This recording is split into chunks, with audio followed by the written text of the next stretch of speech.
Hujambo na karibu. Taarifa ambazo zinasambaa kwenye mitandao ya kijamii ni kwamba DCI yafichua waliohusika na mauaji ya Daktari Victoria Mutiso.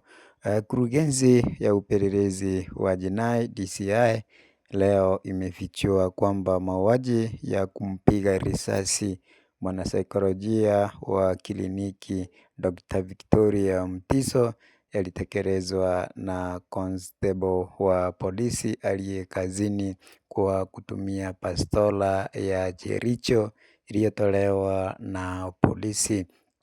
Wapelelezi wamehusisha mauaji hayo yaliyotokea Julai 29 mwaka 2026 katika eneo la Upper Hill, Nairobi, na mzozo wa muda mrefu wa kifamilia kuhusu ardhi yenye ukubwa wa ekari 20 iliyoko Mlolongo, kaunti ya Machakos.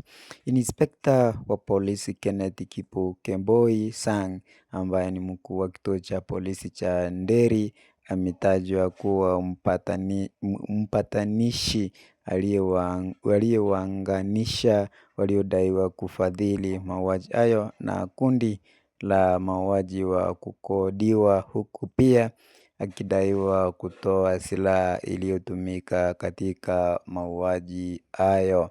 Mwanasiasa Rosi Mbeche Mulwa na mwanawe Christopher Mulwa wametajwa kuwa washukiwa wakuu wanaodaiwa kupanga na kuagiza mauaji hayo kwa kuajiri wauaji wa kukodiwa. Afisa wa polisi anayeshukiwa kumpiga risasi Dr. Mutiso amekamatwa. Pia dereva wa boda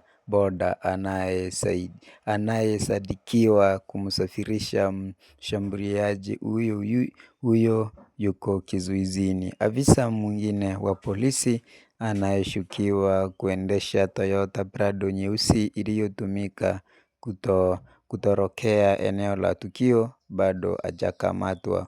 Wapelelezi wamefuatilia magari mawili ya Prado yaliyotumika katika shambulio hilo. Taarifa za ufuatiliaji wa magari hayo zinaonyesha kwamba yote mawili yalikuwa katika eneo la tukio wakati wa mauaji hayo. Hiyo ndio taarifa ambayo imetolewa na DCI leo kufichua mauaji ya Dr. Victoria Mutiso ambayo yalifanyika Julai 29 mwaka 2026 katika eneo la Upper Hill, Nairobi, na mzozo wa muda mrefu wa kifamilia kuhusu ardhi.